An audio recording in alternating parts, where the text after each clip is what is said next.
Good morning, everyone. Today I am tasked to discuss about sensory motor system, how you do what you do.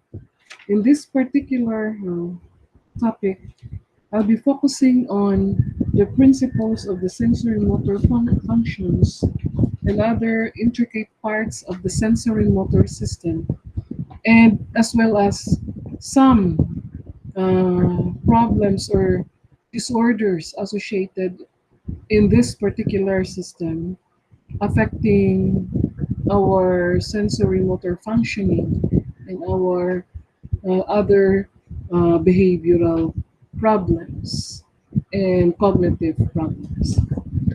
So before getting into the details of the sensory motor system, let's take a closer look at the three principles of sensory motor functions, which was introduced by our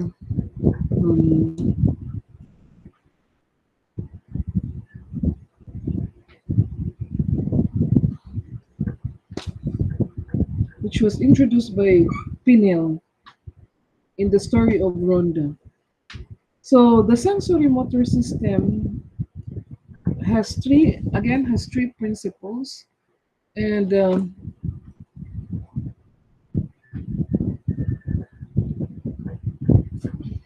they are actually hierarchically organized. So the operations of both the sensory motor system is just like a large, efficient company wherein it cascades down through the levels of hierarchy from the association cortex, which is considered to be the company president, and the highest level to the muscles or the workers, which is the lowest level. So, like the orders that are issued from the office of a company president, for instance, the commands that emerge from the association cortex specify general goals rather than specific plans of action. Therefore, neither the association cortex nor the company president, which we somehow associate as our example, to give you a clearer view, routinely gets involved into the details. So the main advantage of this hierarchical organization is the higher levels of the hierarchy are left free to perform more complex functions. So both the sensory motor system and large, efficient companies are parallel hierarchical systems. That is, they are hierarchical system in which its signals flow between levels over multiple paths. So these three principles of sensory motor functions are the following. We have the sensory motor system as a hierarchically organized, motor output, which is guided by sensory input, and learning changes that the nature and locus of sensory motor. Okay, so when we mean sensory motor system, which is the first principle that is being emphasized here, it's somehow associated with association cortex, represented, as I mentioned a while ago, the highest level of processing. General goals for behavior, whereas the lower levels are concerned with the specific plans of action, which I uh, made an example based on the presentations of the book about the role of the president down to the staff or lower levels. So another is motor output is guided by sensory input. Sensory feedback plays an important role in the control of movement. Exception of this is the ballistic movement. Okay, because efficient companies continuously monitor the effects of their own activities. Okay? And the sensory motor system does the same. Okay? The eyes, the organs of balance, and the receptors in skin, muscles, and joints all monitor the body's responses, and they feed their information back into the sensory motor circuits. So, in most instances, the sensory feedback plays an important role in directing the continuation of the responses that produce it. But the only response, okay, the only response that somehow are not normally influenced by the sensory feedback is what we call the ballistic movements. Why? Because brief, all or none, high speed movements such as swatting or a fly. So behavior in the absence of just one kind of sensory feedback, the feedback that is carried by the somatosensory nerves of the arms, somehow is not in control. Somehow it's in control. That's why ballistic movements are controlled movements. Therefore, uh, it's not considered an automatic response or motor reactions. So many of the motor adjustments that occur in response to sensory feedback are controlled by the lower levels of the sensory motor hierarchy. Now, learning changes the nature and the locus of sensory motor. So, meaning it's associated with conscious control, or the cortical level, to automatic pilot, meaning the lower levels. Okay, when company is just starting up, as an example, as a clear picture of how this principle works. Each individual decision is made by the company president after careful consideration. However, as the company develops, many individual actions now are coordinated into certain sequences of prescribed procedures that are routinely carried out by the personnel or lower levels of hierarchy. So these similar changes occur during sensory motor learning. Okay? During the initial stage of the motor learning, each individual's response is performed under conscious control. Okay? Then, after much practice, individual responses become organized into conscious integrated sequences of action, which flow smoothly, and they are adjusted by sensory feedback without conscious regulation. So if you think for a movement about the sensory motor skills you have acquired, example, typing, swimming, knitting, basketball, or other motor required activities, you will appreciate that the organization of the individual response or individual responses into continuous motor programs and the transfer of their control to lower levels of the nervous system characteristics. Most sensory motor learning. Okay. Now,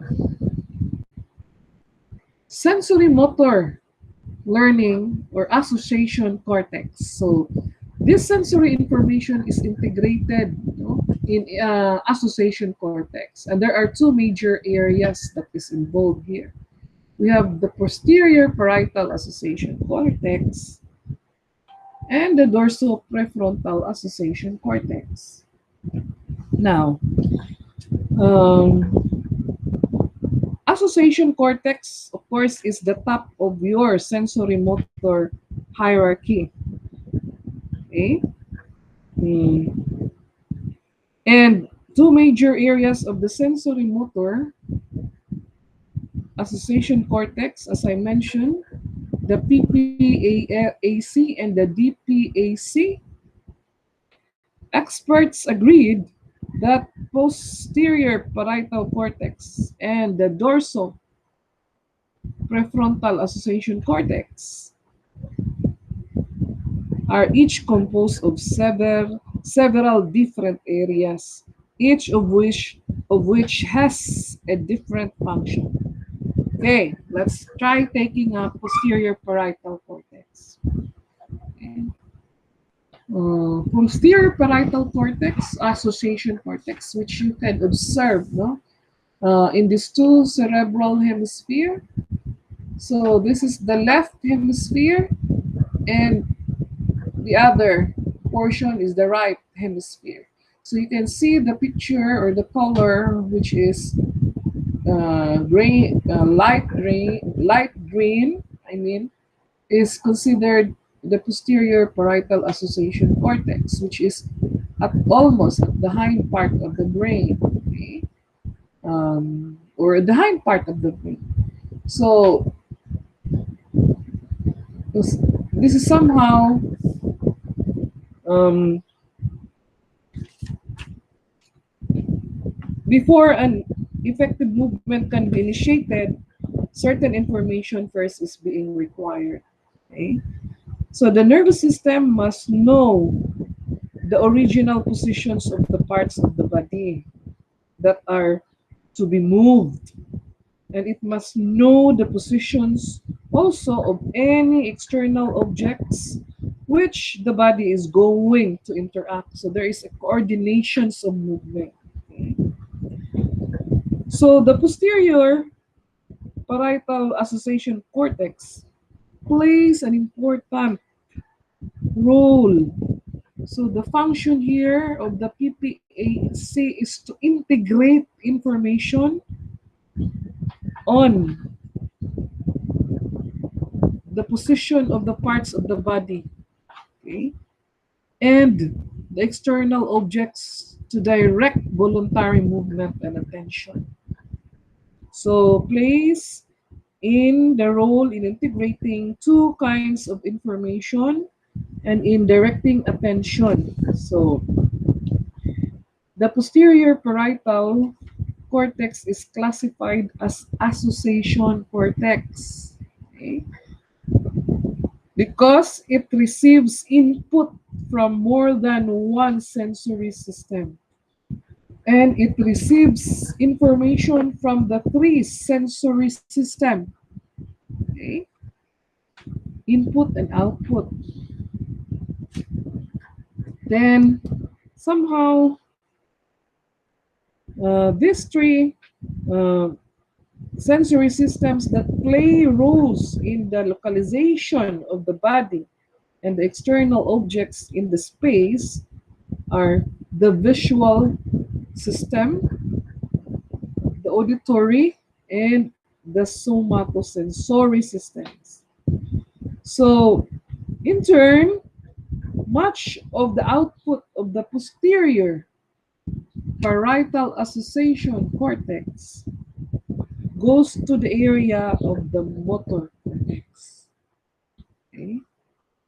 So, these are located, or which are actually located in the frontal cortex to the dorsolateral prefrontal association.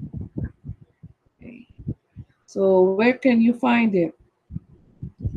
Dorsolateral prefrontal association. From the, okay, frontal portion, because this portion or this area is at the lower back meaning the part sa hind part of the brain. Okay. And to the various areas of secondary motor cortex and to the frontal eyelid. So eye field, I mean. So this frontal eye field class is a small area of the prefrontal, okay?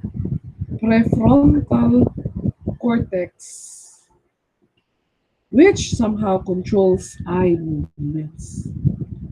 So take note that any damage to the posterior parietal association cortex can produce a variety of sensory motor deficits. So this is where we try to consider, what will happen if there will be defects or problem encountered due to contusions or other cases wherein the posterior area is affected. So what will happen if this will be damaged? So of course it produces variety of deficits. Okay, perception, like perception and memory of spatial relationships. And let's try to look into what kind of disorder it is. What will be the effects? And then reaching and grasping problem. Okay, control of eye movements and inattention or somehow problem with attention. So it boils down that this problem results to apraxia and contralateral neglect. So these are two most striking consequences. Okay? Two most striking consequences of posterior parietal cortex damage.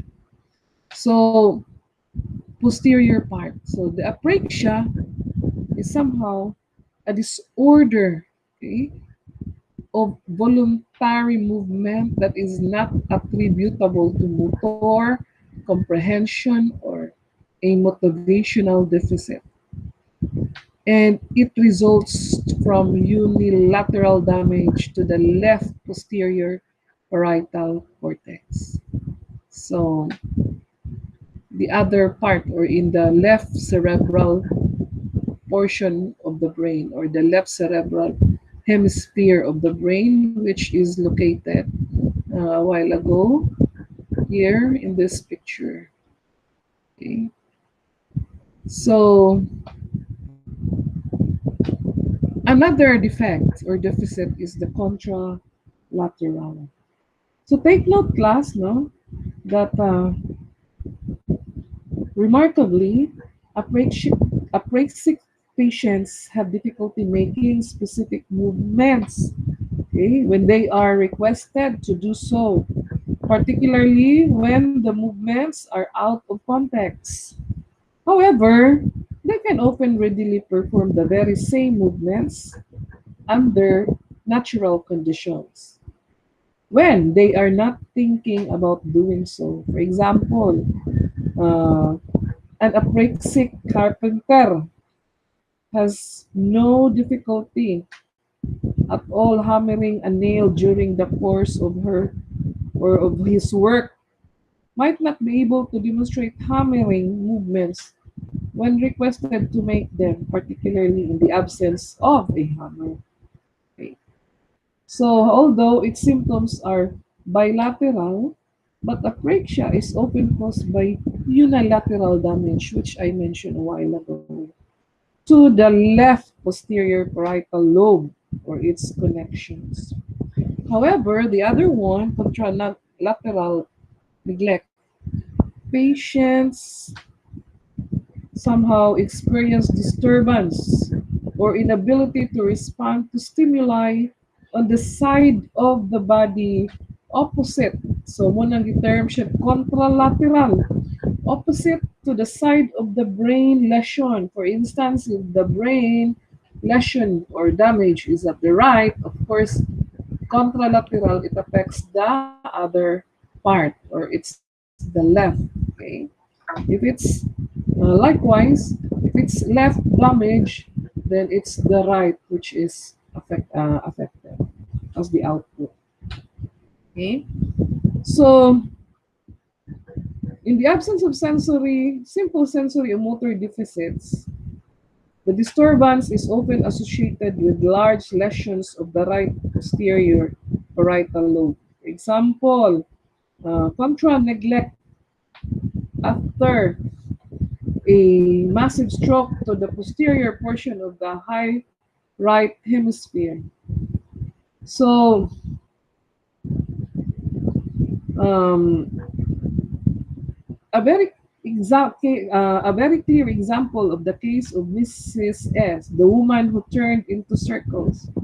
When she has totally lost the idea of the left with regards to both the world and her own body, sometimes she complains that her portions are too small. Okay? But this is because she only eats from the right half of the plate. Okay? It does not occur to her that it has a left half as well. Kay half ra gyud ang iyang ma-identify. So, uh, in other words, patient does not respond to sensory stimulation from the side opposite to the lesion of the parietal cortex, usually on the right side. Okay? So, um, sometimes she will put on lipstick and make up the right half of her face, leaving the left half completely neglected. So it is almost impossible to treat these things because her attention now cannot be drawn to them. But there are certain strategies for dealing with her problem, okay? Which she cannot look left directly. She cannot turn left. So what she does is turn right and right through circle. Thus she requested and was given a rotating wheelchair. Now, if she cannot find something which she knows should be there, she swivels to the right through a circle until it comes into view. If her portion seems too small, she will swivel to the right, keeping her eyes to the right until she, she previously missed half now comes into view. So this is what the story about the case of Mrs. S, the woman who turned into circles in connections, in giving her strategies in connecting, in identifying the other, or particularly gradually identifying the opposite sides of identifying opposite sides or stimulating the opposite side of the lesions. Okay, so now let's go to dorsolateral prefrontal association cortex function. So what's the role of dorsoprefrontal association? Okay, which is the large or the other area of the association cortex that has important sensory motor function also. And it receives projections. So the role is projections from the posterior parietal cortex, and it sends projections to the areas of the secondary motor cortex, to primary motor cortex, and to the frontal eye fields. Okay. So these certain pathways in which the process of identifying, associating with the role of the association cortex in an hierarchical manner or structure. So these projections are shown, in um, certain pathways wherein dorsolateral prefrontal occurs, cortex occurs, and seems to play a role in the evaluation of external stimuli and the initiation of voluntary reactions. So this view is supported by the response of the characteristics of our neurons in the area of the association cortex. Okay, so Outputs involve the secondary motor, so involves secondary motor and primary motor cortex and the frontal eye fields. So for the areas of secondary motor cortex, these are these will receive much of their input from the association cortex and send much of their output to primary cortex. Okay. And supplementary motor area and premotor cortex somehow plays role also. These areas are clearly visible in the lateral surface of the frontal portion or frontal lobe, just as anterior to the primary motor cortex. So the supplementary motor area somehow wraps over the top of the frontal lobe. Okay? It wraps the frontal lobe and the motor and extends down its medial surface into the longitudinal fissure. So the premotor cortex runs in a strip from the supplementary motor area to the lateral fissure.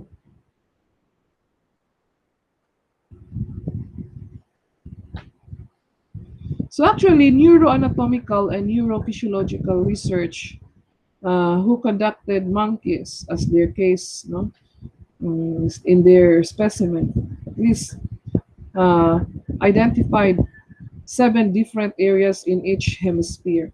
But it's just for the past few years. And these two simple area conceptions of the secondary motor cortex becomes more complexly as it studied.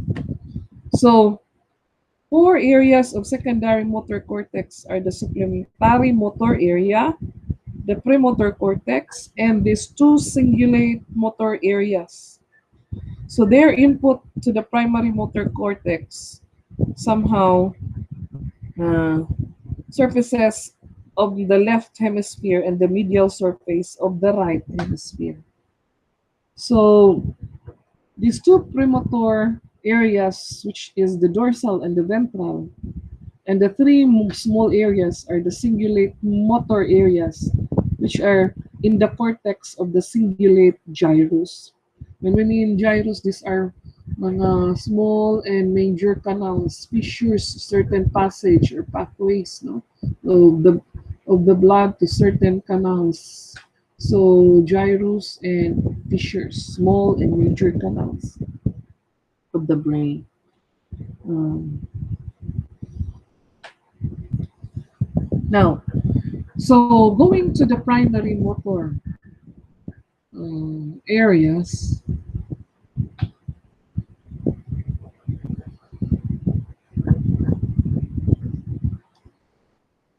from the secondary motor areas proceeding to the primary motor areas.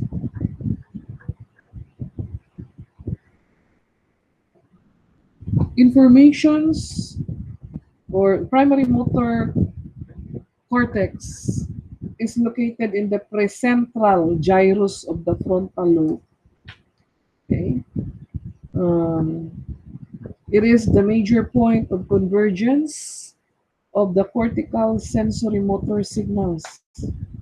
And it is the major point also of the departure of the sensory motor signals from the cerebral cortex. So secondary motor cortex is passed to the primary motor cortex, which is located in the precentral gyrus of the frontal lobe. So in 1937 studies, Penfield and Baldray, as an example for this, how it works, mapped the primary motor cortex of conscious human patients during the neurosurgery by applying electrical stimulation to various points on the cortical surface, and thus noting which part of the body moved in response to each stimulation. So they found that the primary motor cortex is somatotopically organized. So when we mean somatotopic, it's somehow an organized according to a map of the body. It's a layout of the human primary motor cortex.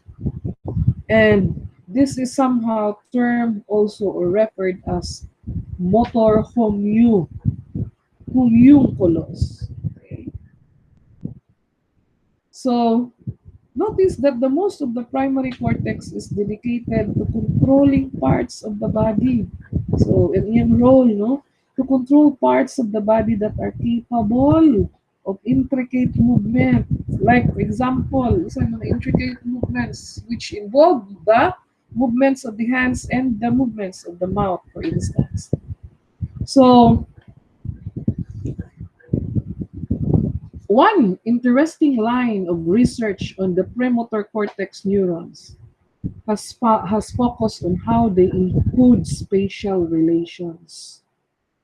Okay? This was also further studied by Graciano and Cruz in 1998. So many premotor neurons respond to touch, and each of these has a somatosensory receptive field on the particular part of the body. So many of these neurons also, of course, it also responds to visual input and are thus referred to as the bimodal neurons. So when we mean bimodal neurons, it's somehow neurons that can be affected by stimuli in two different stimulus modalities.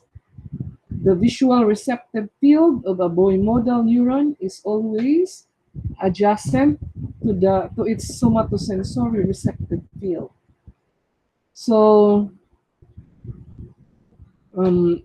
it is, for instance, or example, it usually in the space adjacent to the left hand. So the visual receptive field remains next to the left hand, regardless no, of where the left hand is or where the eye or focus is. So clearly, such a neuron is dedicated to the programming of the movements of the left hand. So each general area in the primary motor cortex controls entirely the movements of a particular groups of the muscles at the same time. And it receives somatosensory feedback via somatosensory cortex. Okay. So from the receptors in these muscles and in the joints that they influence. Okay.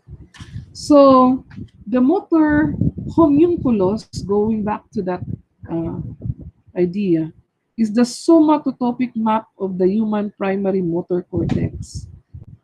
The stimulations of sites in the primary motor cortex elicit simple movements, indicated parts of the body. So, presumably, uh, such receptors of muscles and joints adaptations facilitates a stereognosis. So what is stereognosis, class? So it produces a stereognosia or the damage, I mean. What will happen when there is such damage of the primary motor cortex? It produces a stereognosia. And most common of deficit of this is the so-called stereognosis.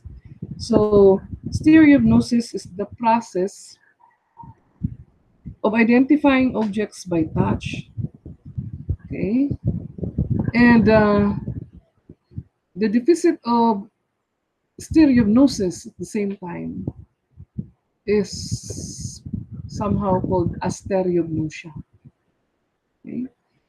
So stereognosis, to make it clear, is the capacity of identifying objects by touch, and the damage reduces force, reduces accuracy, and reduces speed of movements. So what will happen if there will be deficit in stereognosis, considering that it's the function is to identify objects, no? Touching objects. And for that, you'll be able to determine the accuracy, the certain uh, structure of that particular object by touching. So if you don't have, if you have experienced damage with your primary motor cortex, so it will result to a stereognosia.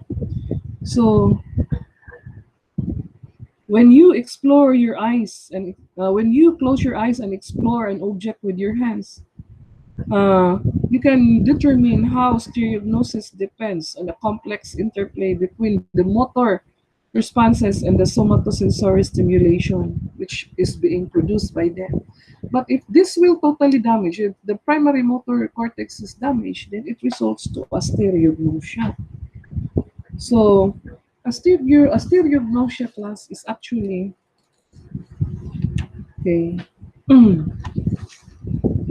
A stereognosia is uh, incapable na, unable na to identify objects by handling them. Okay? Despite despite sensation is there or intact sensation. With the absence of vision, even if your eyes is closed, the individual with a stereognosis is unable to identify what is placed in their hands. They cannot feel or they cannot identify anymore what's in their hands. Okay? So now let's go to descending pathways, no? Motor pathways as we go along. So neural signals as a continuation are conducted from the primary motor cortex to the motor neurons of the spinal cord. Okay, four different pathways involved. Two pathways descend in the dorsolateral region of the spinal cord. If you imagine, no, the flow, which are hierarchically um, trouble functioning, the flow of such uh, neural pathways, and two descended in the ventromedial region of the spinal cord. So these pathways somehow act together in control of the voluntary movements, because there are also involuntary movements which somehow uh, we termed it as reflexes, but here it's somehow uh, there are certain commands to send to muscles, okay, by this certain um, by these certain pathways, no, of the descending motor pathways. So the pyramidal system and the extrapyramidal system. So one group of axon that descends from the primary motor cortex is through medullary pyramids. These are two bulges on the ventral surface of the medulla. So now it's not appearing here in my. I'll just send to you the picture of that later. Did not appear. No? So clear the pictures of these two systems, and then it dislocates. In other words, these two bulges on the ventral surface of the medulla then decussates and continues to descend in the contralateral dorsolateral spine, now white matter. So the group of axon constitute the dorsolateral cortico-spinal tract, and somehow this is also uh, notable among its neurons, which are called Betz cells.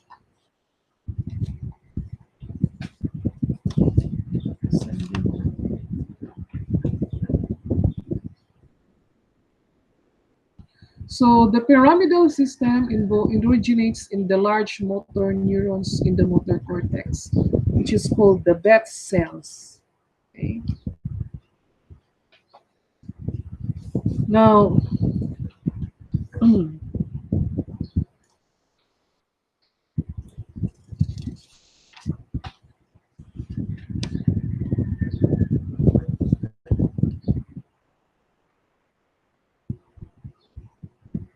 so their axons terminate in the lower regions of the spinal cord on motor neurons, which project to the muscles of the legs, so connecting to the legs. So they are through the means, they are thought to be the means by which exert rapid and powerful voluntary control over the legs. Okay, so um, axons of these neurons synapse with neurons in the ventral horn of the spinal cord. And then descending allows axons follow through major pathways, which are the dorsolateral or lateral corticospinal tract and the ventromedial or the anterior corticospinal tract. So these are the two divisions of the dorsolateral motor pathway, the dorsolateral corticospinal tract and the dorsolateral contricospinal tract. The projections from only one hemispheres, which are indicated.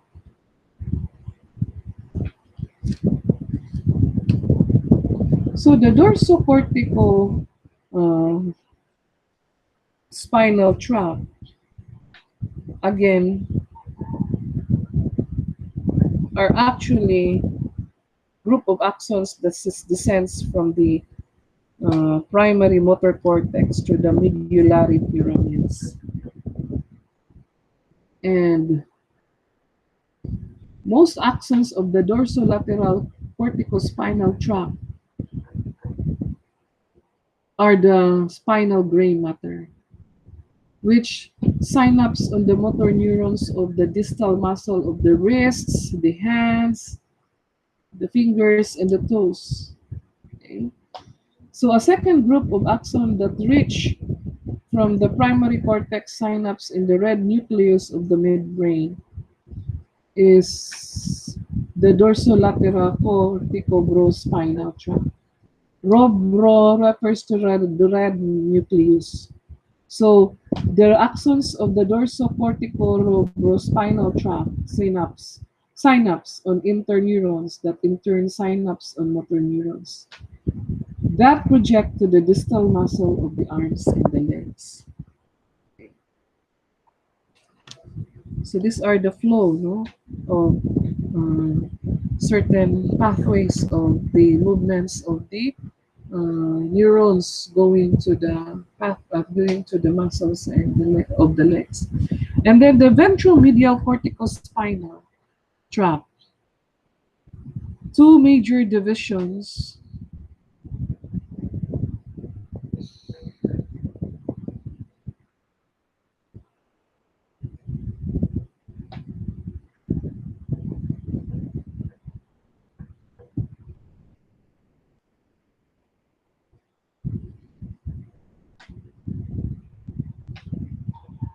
Okay. Ventromedial corticospinal tract.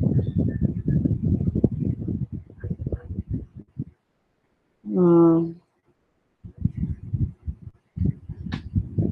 it's somehow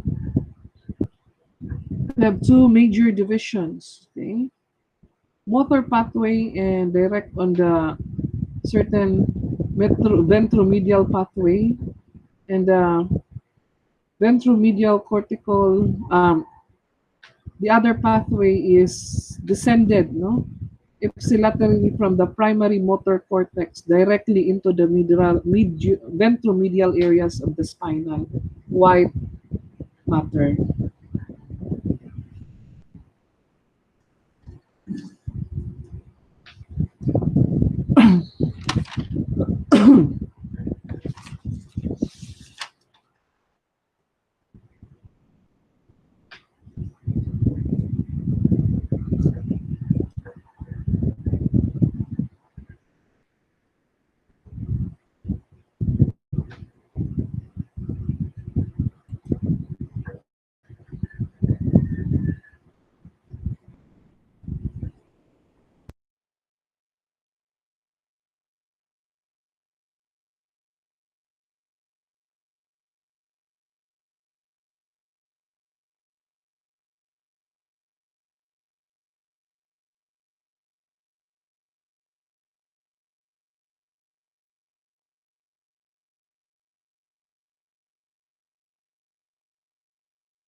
So going back to the other path, descending motor pathways, we mentioned about the pyramidal system, which involves this functioning of the dorsolateral and the ventromedial, and what are the two the functions of these two. Okay, tract.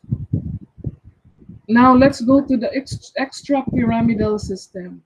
So the extrapyramidal system, okay, regulates and modulates movement, but they are not actually initiator of movement. They are not the initiator of movement. So it is a multi-neural pathway which ultimately synapses with neurons in the ventral horn of the spinal cord.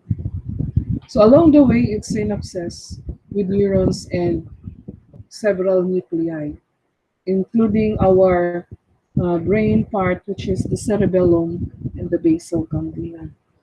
Okay, the cerebellum is somehow, according to Pinel, he says that the basal ganglia and the cerebellum are not part of the descending sensory motor hierarchy, but they do modulate and coordinate the activities at different level.